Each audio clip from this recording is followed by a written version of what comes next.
Bonjour à tous et à toutes, j'espère que vous allez bien. Continuons la lecture.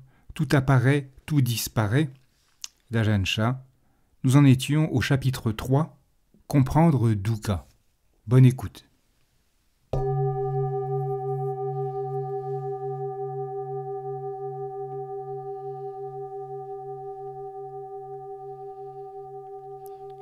Dukkha vous colle à la peau et entre dans la chair, et puis de la chair, il pénètre les os.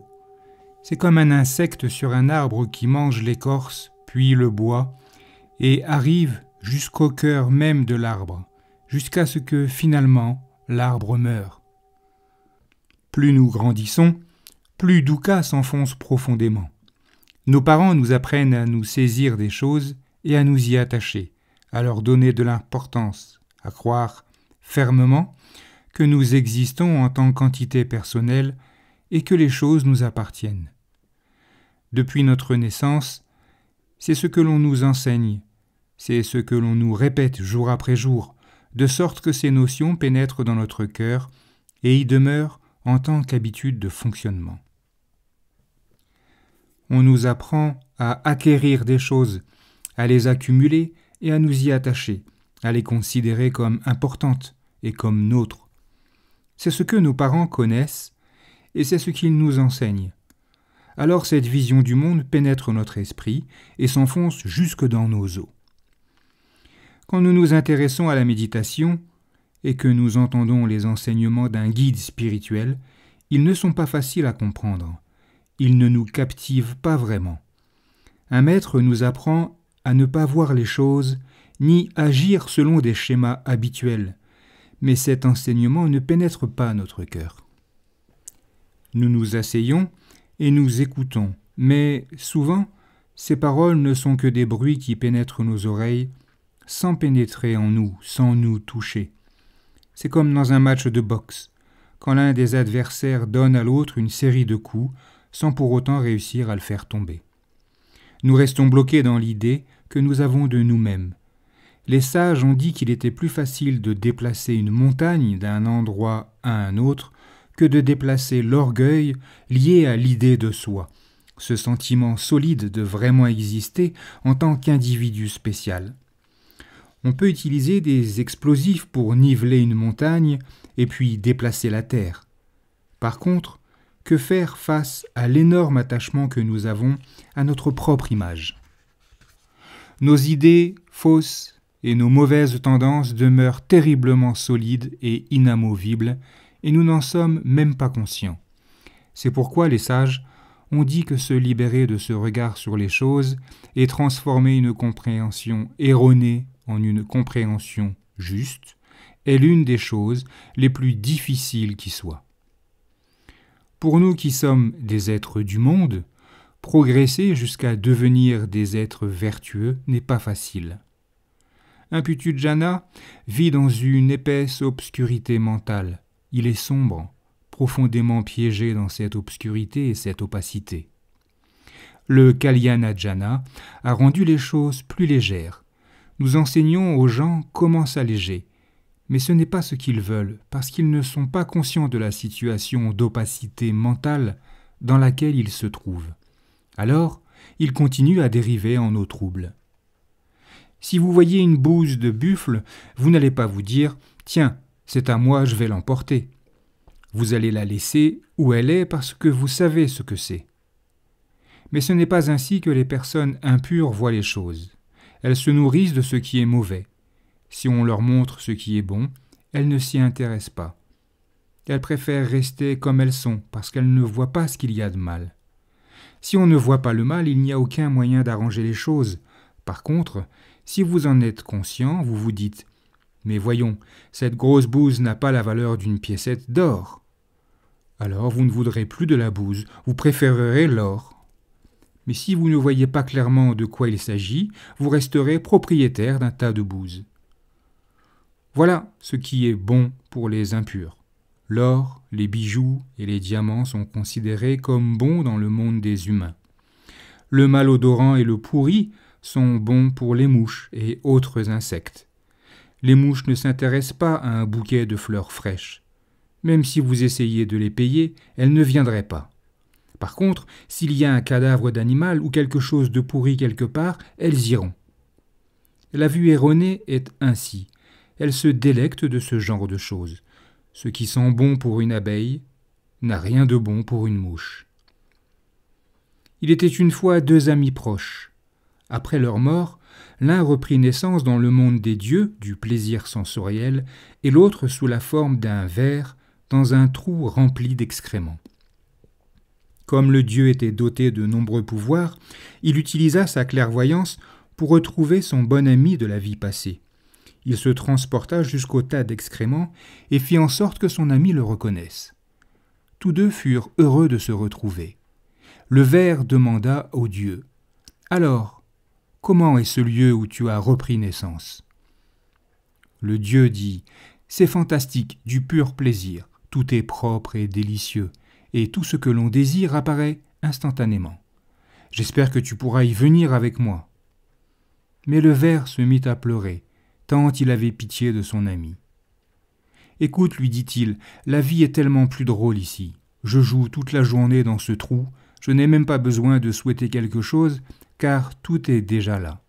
Tu devrais vraiment rester. » Il y a des difficultés dans la pratique, mais n'y en a-t-il pas dans tout ce que nous entreprenons pour trouver le bien-être ? La pratique du Dhamma commence par la prise de conscience de la vérité de la souffrance, ce sentiment omniprésent d'insatisfaction par rapport à l'existence. Mais dès l'instant où nous en prenons conscience, nous nous décourageons et nous refusons de le regarder en face. Dukkha est une réalité, mais nous ferions n'importe quoi pour l'éviter. C'est un peu comme lorsque notre regard évite de s'attarder sur les personnes âgées, préférant regarder la jeunesse et la beauté. Si nous refusons de faire face à Dukkha, nous ne le comprendrons jamais, même si nous vivons très vieux. Or, Dukkha est la vérité. Si nous nous autorisons à la regarder en face, nous commencerons à chercher un moyen d'en sortir. Si on veut aller quelque part et que la route est bloquée, on réfléchit au moyen d'ouvrir un autre accès. Et si on y travaille jour après jour, on finira par passer. Quand nous rencontrons des problèmes dans la vie, nous développons la sagesse de la même manière. Mais si nous ne voyons pas Dukkha, nous ne pouvons pas voir nos problèmes, et il devient donc impossible de les résoudre. Soit nous les subissons, soit nous les laissons passer dans l'indifférence. La façon dont je forme mes disciples peut causer quelques souffrances, mais c'est délibéré, parce que comprendre la souffrance est la voie du Bouddha pour atteindre l'éveil. Il voulait que nous voyions la souffrance, que nous voyions d'où elle vient, que nous sachions qu'elle peut cesser et que nous suivions la voie qui permet d'arriver à cette cessation. Telle est la voie de la libération pour tous les éveillés. Si vous ne suivez pas cette voie, il n'y a pas de libération possible. Certaines personnes croient qu'elles ne souffrent pas trop, mais c'est parce qu'elles refusent de regarder Dukkha en face. Si nous connaissons Dukkha, alors nous le reconnaissons dans tout ce que nous vivons. Dans le bouddhisme, la pratique de la méditation sert à nous libérer de la souffrance, de cette insatisfaction qui pénètre notre vécu au quotidien. Que faire pour ne plus souffrir ? Quand Dukkha apparaît, nous devons l'examiner en profondeur jusqu'à en voir les causes. Alors seulement, nous pourrons pratiquer pour extirper ces causes. Ensuite, quand nous avancerons sur la voie de la réalisation, Dukkha n'apparaîtra plus. Dans le bouddhisme, c'est la libération. Aller à l'encontre de nos habitudes crée une certaine souffrance. Mais en général, nous avons peur de souffrir, et si quelque chose doit nous faire du mal, nous refusons de le faire. Nous nous intéressons à ce qui paraît beau et bon, et nous croyons que tout ce qui risque de faire mal est mauvais. Mais ce n'est pas la réalité. Si votre cœur souffre, cette souffrance devient la cause d'une aspiration à un mieux-être, laquelle va vous mener à la contemplation. Vous serez fermement décidé à approfondir les choses pour comprendre ce qui se passe réellement, pour essayer de voir les causes et leurs résultats. Les gens heureux ne développent pas la sagesse. Ils dorment. C'est comme un chien qui a mangé à satiété. Après avoir mangé, il ne veut rien faire d'autre que dormir le reste de la journée. Trop occupé à digérer, il n'aboiera même pas si un voleur arrive. Par contre, si on lui donne juste assez de nourriture, il sera alerte et vigilant. Et si quelqu'un traîne dans les parages, il dressera les oreilles et aboiera. L'avez-vous remarqué ? En tant qu'être humain, nous sommes piégés et emprisonnés dans ce monde. Nous avons quantité de problèmes et nous sommes toujours pleins de doutes, de confusion mentale et d'inquiétude. Ce n'est pas une partie de plaisir. Il y a donc quelque chose dont nous devons nous défaire. Selon la voie du développement spirituel, nous devons abandonner le corps, nous abandonner nous-mêmes. Il faut nous résoudre à consacrer notre vie à la recherche de la libération.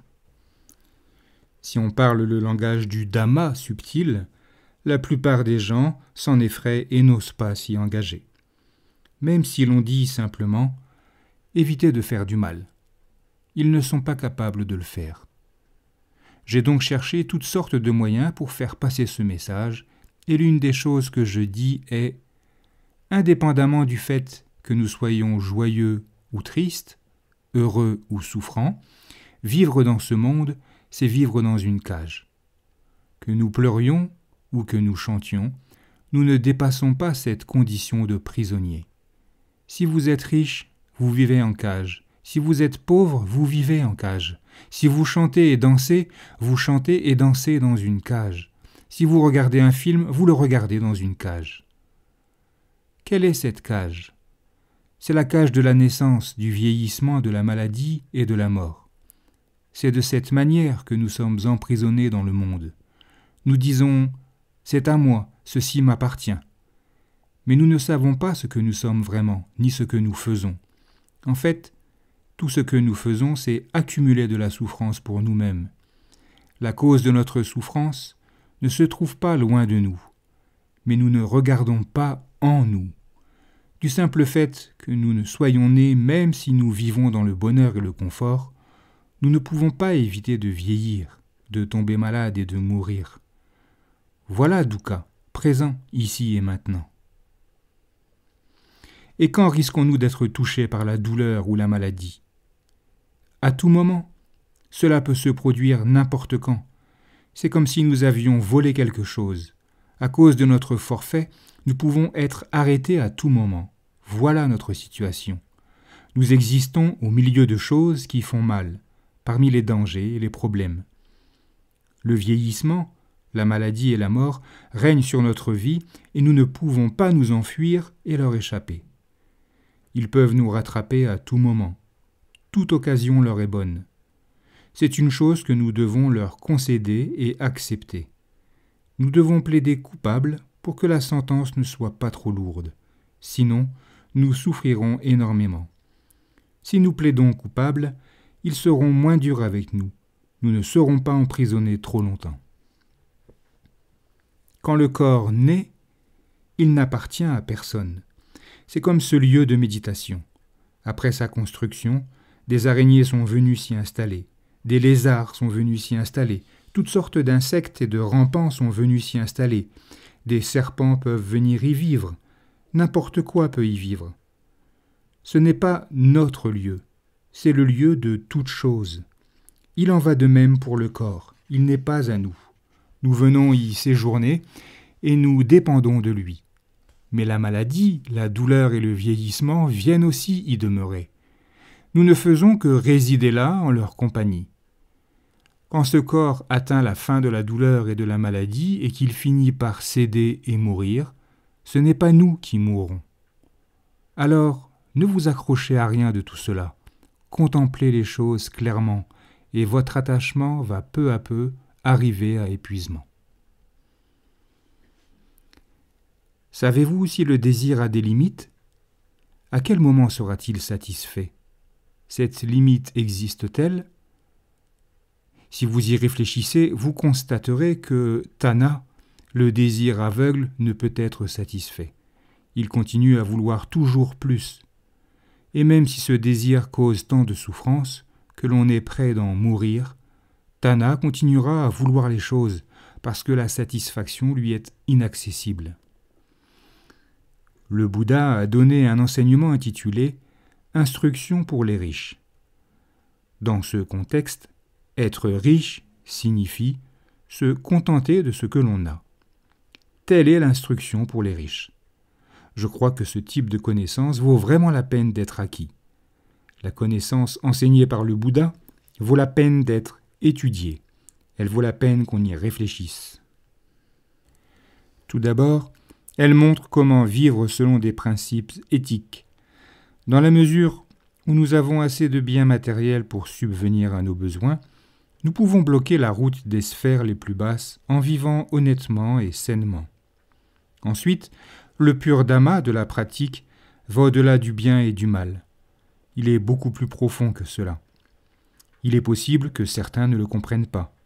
Prenons par exemple les paroles du Bouddha, quand il dit qu'il n'y aura plus de renaissance pour lui, que la naissance et le devenir sont terminés. Ces paroles mettent certaines personnes mal à l'aise. En termes simples, ce que le Bouddha dit, c'est que nous devrions faire en sorte de ne plus renaître parce que la naissance est souffrance. Le Bouddha s'est concentré sur cette simple chose, la naissance. Il l'a contemplée et il a réalisé sa gravité. Du fait de la naissance, toute la souffrance s'ensuit. La souffrance et la naissance arrivent simultanément. En venant au monde, nous avons des yeux, une bouche, un nez. Tout cela nous arrive du simple fait de la naissance, et ces sens seront cause de souffrance.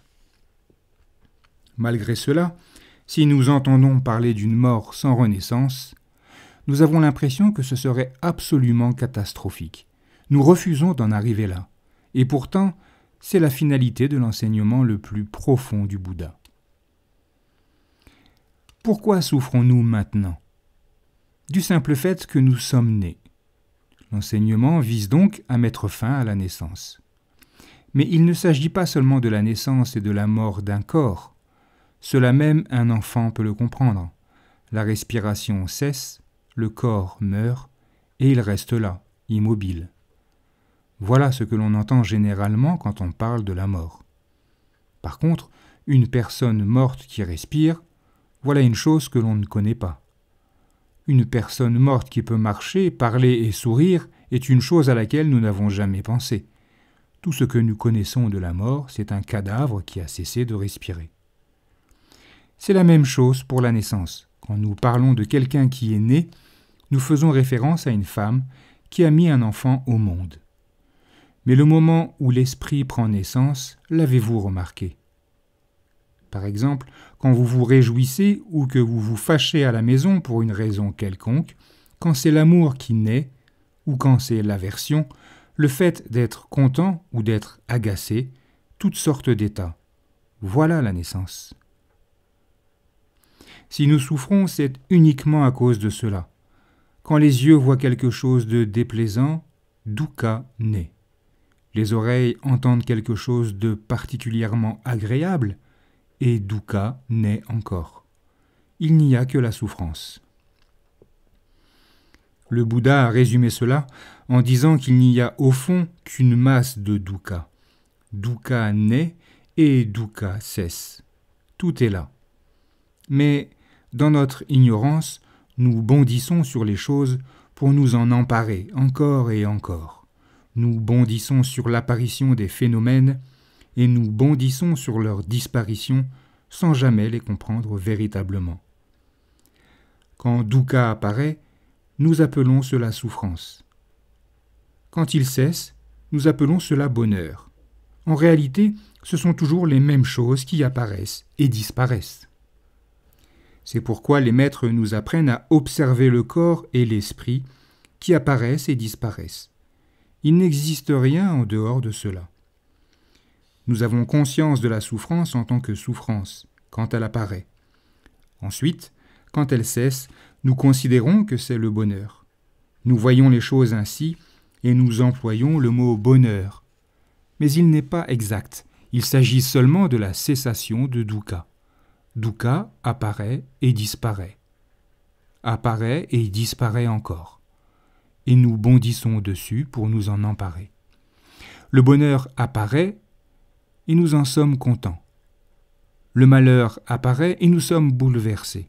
En vérité, c'est exactement pareil. C'est simplement un mouvement d'apparition et de cessation.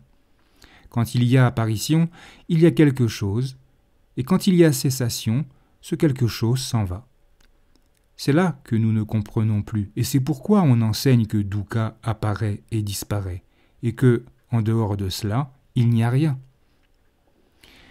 Nous ne reconnaissons pas clairement qu'il n'y a que de la souffrance parce que, quand elle cesse, nous croyons voir du bonheur.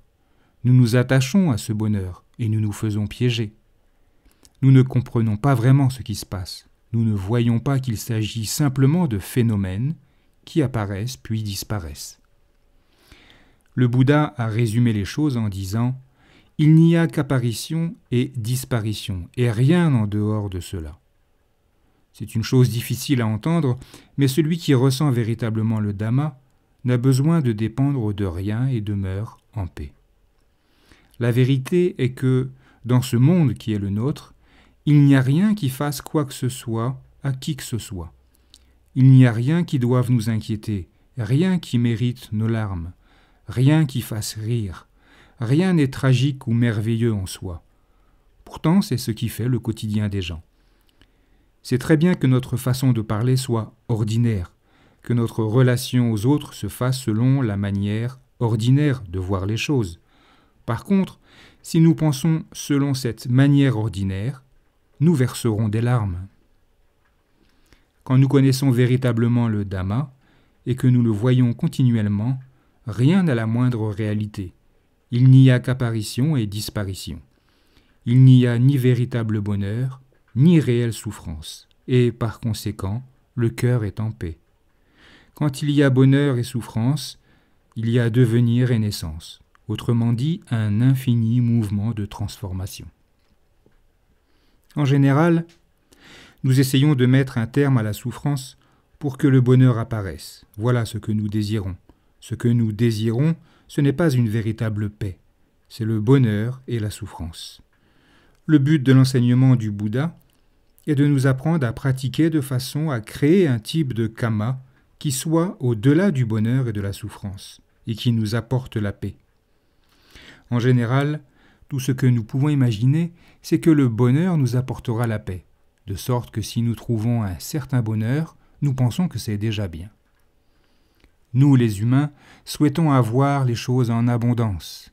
Si nous avons beaucoup de quelque chose, c'est bien. Du moins, c'est ce que l'on croit en général. Faire le bien est censé engendrer de bons résultats et si nous en bénéficions, nous sommes heureux. Nous croyons que c'est tout ce que nous avons à faire et nous nous arrêtons là. Mais de bonnes expériences peuvent-elles nous donner une satisfaction durable ? Rien ne demeure. Nous ne cessons d'aller et venir, de vivre le bon et le mauvais, d'essayer jour et nuit de nous saisir de ce que nous croyons bon. Selon l'enseignement du Bouddha, nous devons d'abord abandonner ce qui est mal et pratiquer ce qui est bien. En second lieu, il a dit que nous devons abandonner le mal et de même abandonner le bien, ne pas nous y attacher, car c'est aussi une sorte de combustible, et tout combustible finit par exploser en flammes. Le bien est un combustible, le mal est un combustible. Secouer les élèves, les méthodes d'Ajahn Chah. Nombreux sont ceux qui se souviennent d'Ajahn Chah comme d'un maître très exigeant, en particulier ses plus anciens disciples. L'un d'eux, Ajahn Sinyuan, raconte une histoire qui se situe à un moment où tous les moines travaillaient à la construction de l'un des kutis. Ajahn Sinyuan tenait une planche pour qu'un autre moine la cloue, quand Ajahn Chah engagea une discussion avec cet autre moine, laissant Ajahn Sinyuan tenir la planche, tandis que des guêpes bourdonnaient autour de lui. Finalement, les bras affreusement douloureux, il dit « Luangpo, vénérable père, je ne crois pas que je vais pouvoir tenir plus longtemps. » Sur quoi Ajahn Chah le frappa sur le dos avec un bâton. Ajahn Sinyuan en demeura bouleversé, convaincu qu'Ajahn Chah était inhumain. Ce soir-là, après les récitations rituelles et la méditation, Ajahn Chah s'adressa à la communauté des moines. « je veux que vous vous demandiez tous pourquoi vous êtes ici. Il faut que vous compreniez que tout ce que je fais a pour but de vous libérer des griffes de Mara, et rien d'autre. Vous avez été prisonnier de vos habitudes toute votre vie. Si vous ne vouliez pas vous libérer, pourquoi êtes-vous venu ici? Naissance et devenir. Les enseignements disent que la naissance est souffrance. Mais le mot « naissance » ne se réfère pas seulement au fait de mourir dans une vie et de reprendre naissance dans une autre. Cela, c'est trop lointain. La souffrance de la naissance se produit maintenant même. On dit que le devenir est la cause de la naissance. Qu'est-ce que le devenir? Chaque chose à laquelle nous nous attachons et donnons de l'importance est devenir. À chaque fois que nous percevons une chose comme soi, ou autre que soi, ou encore nous appartenant, sans la sagesse du discernement qui permet de voir qu'il ne s'agit que d'une convention, il y a devenir. À chaque fois que nous nous saisissons d'une chose comme étant à nous, ou nous, et que cette chose change, l'esprit en est perturbé. Il est perturbé de manière positive ou négative. Ce sentiment d'un soi qui vit un bonheur ou un malheur est une naissance. Toute naissance entraîne la souffrance dans son sillage parce que tout doit inévitablement changer et disparaître. À cet instant précis, sommes-nous dans un devenir? Sommes-nous conscients de ce devenir? Prenons l'exemple des arbres d'un verger. Le propriétaire du verger peut naître comme un asticot dans chacun des arbres s'il n'est pas conscient de lui-même. S'il croit que ce verger est vraiment à lui, cette possessivité, mon verger et mes arbres, est l'asticot qui s'y accroche. S'il y a des milliers d'arbres, il deviendra asticot des milliers de fois. Voilà ce qu'est le devenir. Quand les arbres sont abattus ou souffrent de quelque chose, les asticots sont touchés. De même, l'esprit du propriétaire est perturbé et renaît avec toute cette anxiété. Ensuite, il y a la souffrance de la naissance, la souffrance du vieillissement, et ainsi de suite. Êtes-vous conscient de la façon dont cela se produit? Mais ces objets qui sont dans notre maison ou notre verger sont encore un peu éloignés. Regardons directement en nous, tels que nous sommes assis là. Nous sommes formés des 5 agrégats et des 4 éléments. Ces sankharas sont désignés comme un soi. Voyez-vous ces sankharas et ce moi pour ce qu'ils sont réellement? Si vous ne les voyez pas dans leur vérité, il y a devenir. On se réjouit ou on se désespère de ces 5 khandas, et on reprend naissance avec toute la souffrance qui s'enfuit. Cette renaissance se produit maintenant, même dans le présent. Si ce verre se casse maintenant, nous en sommes désolés maintenant. Ce verre n'est pas cassé maintenant, et nous nous en réjouissons maintenant. C'est ainsi que se produisent la naissance, le devenir et la mort, en étant aveuglement bouleversés ou heureux. Nous ne pouvons qu'aboutir à la catastrophe. Inutile de chercher bien loin pour comprendre cela. Quand on est attentif à son propre fonctionnement, on peut savoir s'il y a devenir ou pas. C'est l'attachement avide qui est le point crucial. Croyons-nous oui ou non à la réalité ultime des termes « moi » et « mien ». Cet attachement à la réalité du soi est l'asticot, et c'est ce qui cause la naissance. En nous saisissant des 5 agrégats, forme, sensation, perception, pensée et conscience sensorielle, nous nous attachons au bonheur et au malheur. L'ignorance obscurcit notre esprit et nous prenons naissance. Cela se produit quand nous avons un contact sensoriel. Les yeux voient une forme et cela se passe dans le présent. C'est ce que le Bouddha voulait que nous voyions. Il voulait que nous soyons capables de reconnaître le devenir et la naissance, au moment où ils se produisent, à travers nos sens. Si nous les reconnaissons, nous pouvons lâcher prise, lâcher les sens internes et leurs objets externes. Ceci peut être vérifié dans le présent. Ce n'est pas quelque chose qui se produira quand nous mourrons à cette vie. C'est l'œil qui voit des formes à cet instant, l'oreille qui entend des sons à cet instant, le nez qui sent des odeurs à cet instant, la langue qui goûte une saveur à cet instant. Prenez-vous naissance avec eux?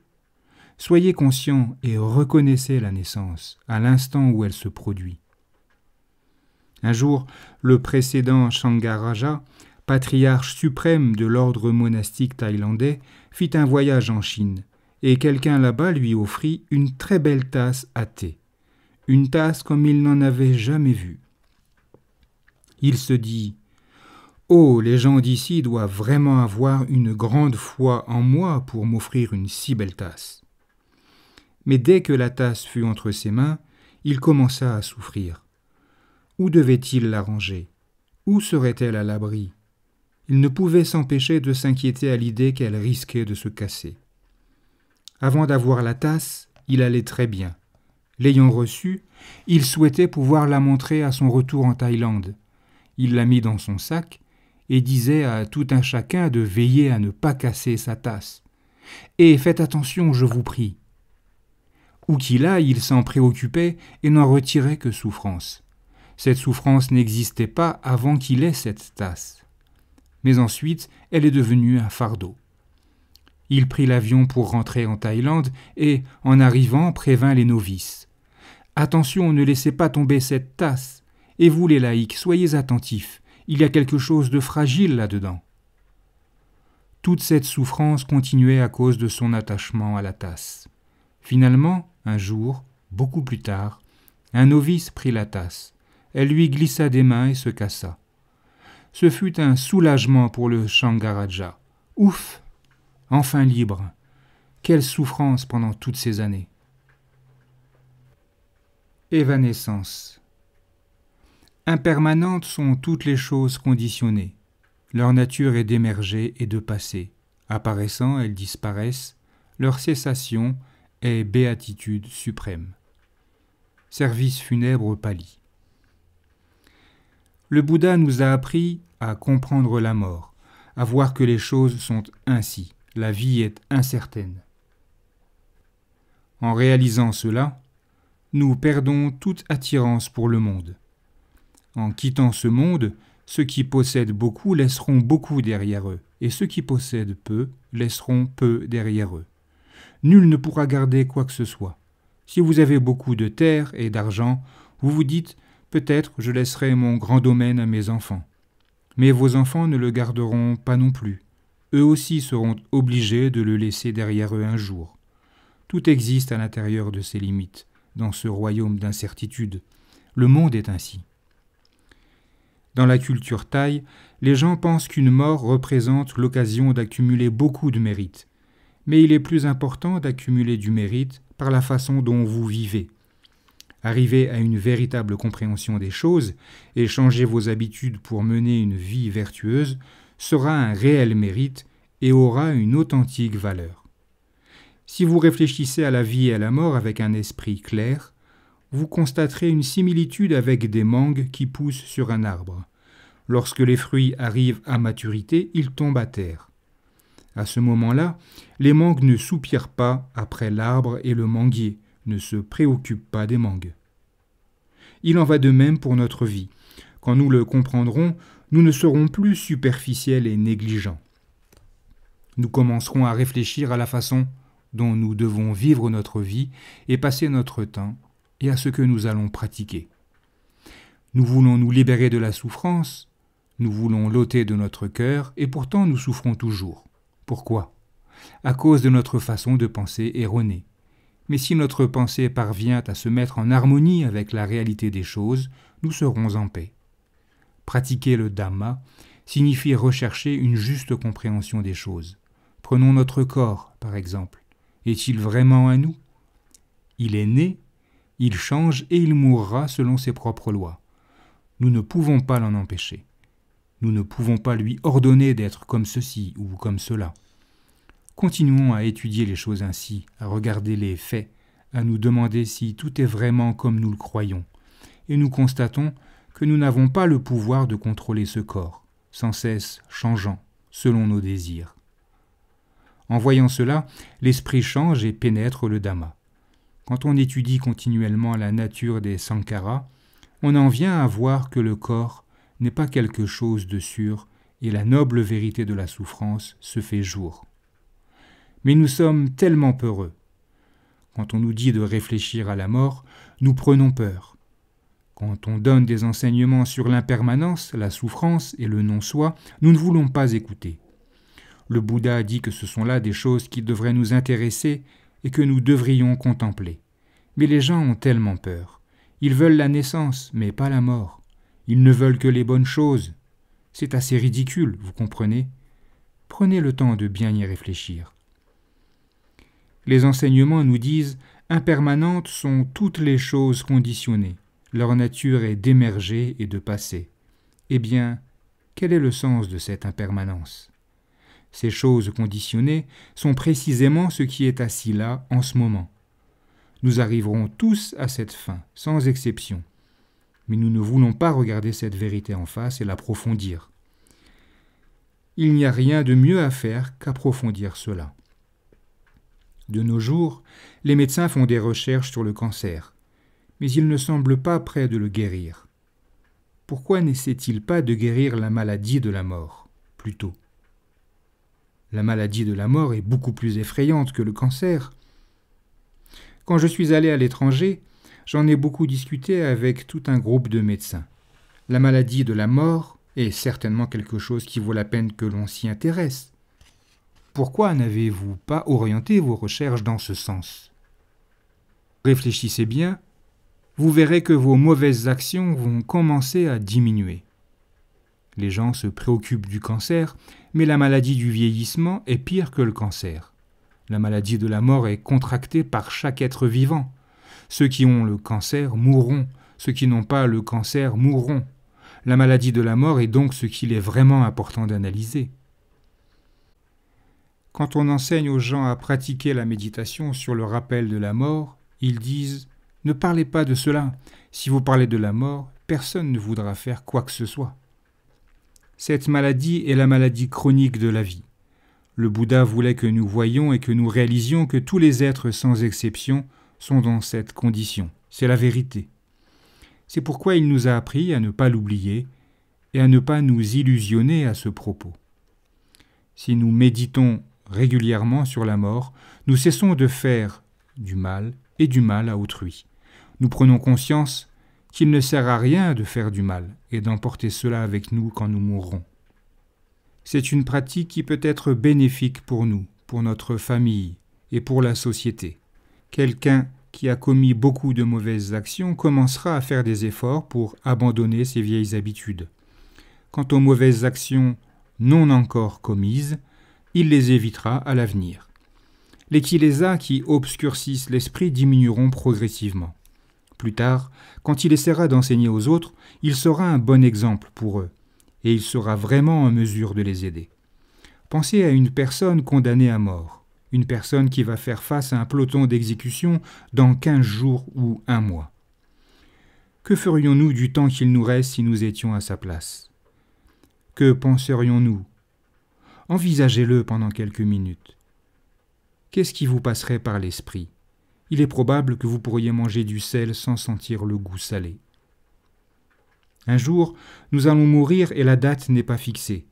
Ce pourrait être dans 1 jour ou 2, ou dans très longtemps. Nous devons donc tous réaliser très clairement que nous sommes condamnés à mort, comme un criminel qui attend en prison qu'on vienne le chercher, ou comme une vache à l'abattoir marquée de rouge sur le flanc. Aujourd'hui, celle-ci sera abattue, demain celle-là, et le jour suivant cette autre. Nous sommes exactement comme ce troupeau de vaches. Alors si vous étiez dans cet abattoir, seriez-vous en train de blaguer, de chanter et de vous amuser ? Nous sommes vraiment dans cette situation-là. Alors le Bouddha nous a appris à construire les choses qui sont bénéfiques. Nous ne les construisons pas avec la richesse matérielle, mais avec des efforts du corps et de la parole, et avec l'énergie du discernement sage. Chaque jour, nous devrions faire au moins un acte méritoire. Au minimum, nous pouvons faire preuve de gentillesse envers un animal. Ne laissez pas passer un jour sans faire le bien. La vie de tous les êtres est incertaine. Quand nous le comprenons, nous pouvons être plus détendus par rapport à ce que nous faisons dans ce monde. Nous ne prendrons plus les hauts et les bas des événements trop au sérieux et nous ne serons plus perturbés, déçus ou effrayés. Nous n'irons pas non plus dans les extrêmes du plaisir. Que nous vivions ou que nous mourions, nous avons construit notre port d'attache avec nos bonnes actions. Il n'y a pas d'autre moment pour pratiquer. C'est pendant que vous êtes encore en vie que vous devez le faire.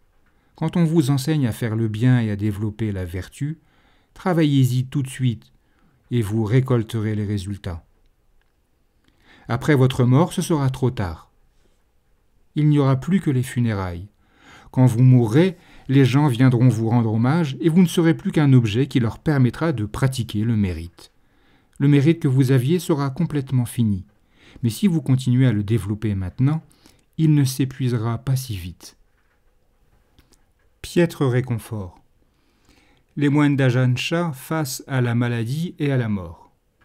Le fait que nous soyons mortels démontre de manière évidente les trois caractéristiques de l'existence.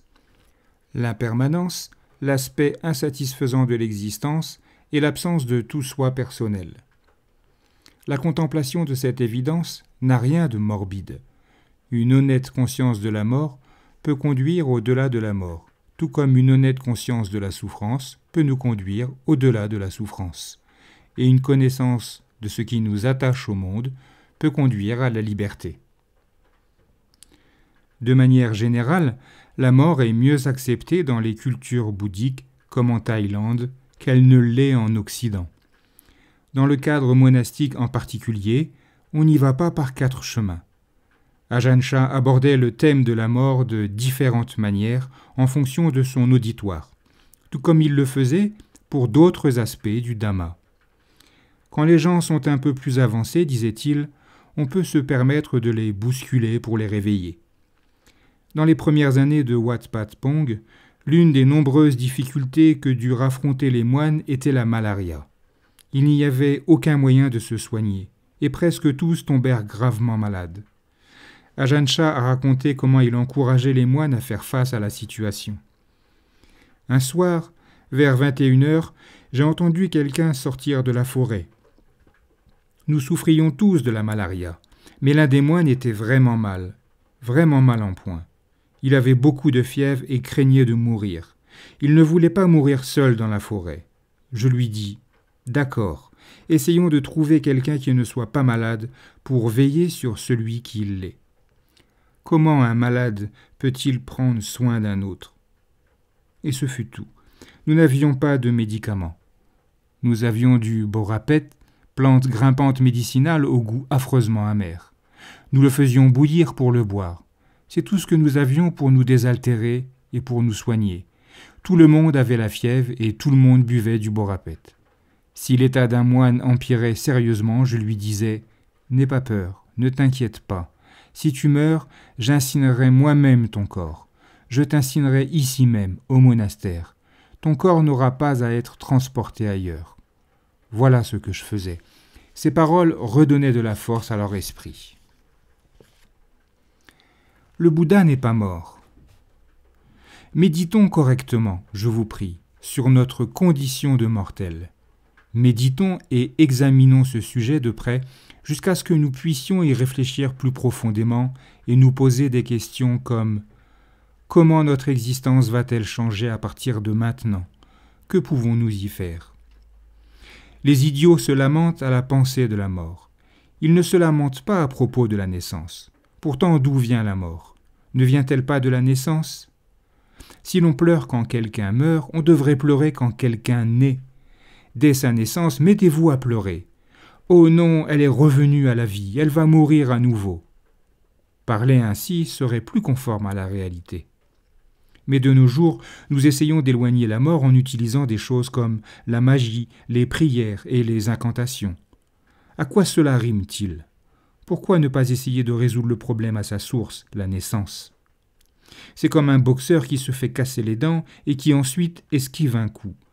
C'est avant de se faire frapper qu'il faut esquiver. Toutes ces choses sont inutiles. Le Bouddha l'a enseigné. Le Bouddha a enseigné que, étant né, nous devons trouver un chemin pour échapper à la mort. Le Bouddha n'est pas mort. Les arahats, ceux qui ont atteint la libération, ne meurent pas. Ils ne meurent pas comme les gens et les animaux. Quand la mort approche, ils sont tout sourire. Ils sont détendus parce qu'ils ne meurent pas. C'est une chose que les gens n'arrivent pas à comprendre. Ils ne le voient pas. Le Bouddha n'est pas mort. Les arahats ne meurent pas. La terre, l'eau, le feu, l'air, les 4 éléments se séparent. Tout simplement. Mais il n'existe pas de personne dans ces éléments. Voilà pourquoi nous disons que les êtres éveillés ne meurent pas. Ils ne sont pas nés, ils ne vieillissent pas, ils ne tombent pas malades, ils ne meurent pas. Pendant qu'ils sont encore vivants, l'avidité, la colère et l'ignorance ne naissent plus en eux. Leur corps n'est plus à eux. Il y a des agrégats de terre, d'eau, de feu et d'air, et ensuite ces éléments se séparent et se dispersent, tout simplement. Les arahats ne s'attachent pas à l'idée qu'il y a une personne en eux. Ces choses-là ne les touchent pas. C'est pourquoi nous disons qu'ils ne meurent pas. Mais nous nous dépendons de ces agrégats. Nous les appelons une personne. Nous croyons qu'ils sont nous ou quelqu'un d'autre. Et quand ils se séparent, nous croyons que nous mourrons. Alors nous souffrons. Les êtres éveillés n'en souffrent pas. Ils disent qu'il ne s'agit que de poussière, un tas de poussière, en prenant conscience qu'il n'y a que terre, eau, feu et air. Ils remportent la victoire sur la mort. Naissance, mort et éveil. Ajancha et l'arbre Bodhi. À l'occasion d'une fête de Vesak, Vesaka Puja, jour de commémoration bouddhique célébrant la naissance, l'éveil et la mort du Bouddha, Ajancha déclara « Quand le Bouddha a atteint l'éveil, nous pouvons dire qu'il est mort au mode de fonctionnement du monde et qu'il est né en tant que Bouddha. » Voilà ce que signifie vraiment Vesaka Puja. Le simple fait qu'il se soit éveillé. Ce ne sont pas 3 événements distincts que nous commémorons. Quelqu'un raconta à Ajancha qu'un de ses amis était allé pratiquer auprès d'un maître zen et qui lui avait demandé « Que faisait le Bouddha quand il était assis sous l'arbre Bodhi ?» Le maître répondit « Il pratiquait zazen ». L'homme rétorqua « Je ne le crois pas ». Le maître zen dit « Comment cela, tu ne le crois pas ?» Et l'homme répondit « J'ai posé la même question à Goenji, célèbre enseignant de méditation vipassana, et il a répondu « Quand le Bouddha était sous l'arbre Bodhi, il pratiquait vipassana. » Donc, chacun dit que le Bouddha faisait ce que lui-même fait. Ajancha répondit « Quand le Bouddha était assis dehors, il était assis sous l'arbre Bodhi. Quand il était assis sous un autre arbre, il était assis sous un arbre Bodhi. » Ces explications n'ont rien d'incorrect. Bodhi signifie le Bouddha lui-même. Celui qui sait, c'est très bien de parler d'être assis sous l'arbre Bodhi, mais il y a des tas d'oiseaux qui se posent sous l'arbre Bodhi, des tas de gens s'assoient sous l'arbre Bodhi, des singes jouent dans l'arbre Bodhi. Mais cela ne veut pas dire qu'ils ont une profonde compréhension des choses. Ceux dont la compréhension est plus profonde réalisent que le véritable sens de l'arbre Bodhi est le Dhamma absolu. Donc, dans ce sens, il est certainement bon pour nous d'essayer de nous asseoir sous l'arbre Bodhi. Ainsi, nous pouvons être Bouddha. Mais il est inutile de nous disputer avec d'autres à ce propos. Quand une personne dit que le Bouddha pratiquait une certaine technique sous l'arbre Bodhi et qu'une autre le contredit, inutile d'entrer dans le débat. Nous devons regarder cela du point de vue de l'ultime, c'est-à-dire en réalisant la vérité. Il y a aussi l'idée conventionnelle de l'arbre Bodhi, celle à laquelle la plupart des gens font référence. Mais si les gens finissent par se chamailler à ce sujet, pour tout ramener à leur avantage, alors il n'y a pas d'arbre Bodhi du tout. Voilà pour la fin de cette 3e partie sur Dukkha. Il me reste à vous souhaiter de belles méditations, une belle journée, et je vous dis à bientôt.